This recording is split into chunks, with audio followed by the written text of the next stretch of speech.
حلو الذهب، ما فيهاش كلام. ذهب؟ ذهب ايه؟ الذهب اللي اخدته انت ويحيى من علام. انا ما اعرفش انتوا بتتحدثوا عن ايه. انت هتستهبل. ما حدش شافني وانا بدس الذهب، ولا حد يعرف مكانه غيرك. بعد يدك يا يحيى، انا ما اعرفش حاجه عن الذهب اللي بيقولوا عنه ده، ولو ما هملتونيش حالي هتصل بالحكومه وابلغ عنيكم. لو كنت فاكر انك هتاخد الذهب تبقى اتجنيت. ده ندفنك مطرحك. وتضيع روحك ليه؟ احنا نقول لعلام وهو يتصرف معاه، وانت عارف علام مش هيسيب حقه. افتكرت؟ نتفاهموا ولا قلت ايه؟ عايزنا نتفاهموا عن ايه؟ لو طمعان نزود لك نصيبك للنص ويحيى النص وانا موافق. لا كتير كتير يا ادم. ليه؟ هو عمل ايه؟ طه جدع يا يحيى وبلاش نخسره، وانا عندي المشتري وهو هيعرف يتصرف في الذهب. قلت ايه؟ موافق. انت اللي هتوصلني بالمشتري وانا اللي هتعامل معاه. اتفقنا، اكلمه واقول له. وانا مستني. سلام. انا سيرتك لحد ما يمشي. ايه اللي قلته ده يا ادم؟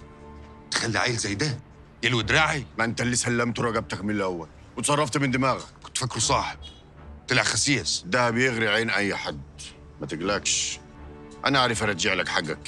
كيف؟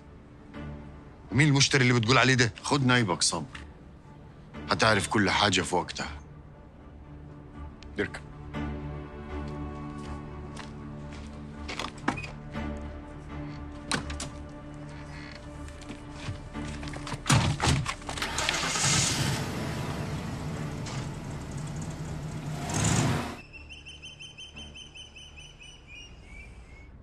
كنت فاكر ان الخلافات اللي بيننا هتروح لحالها ومش هتيجي ناحيه الشغل.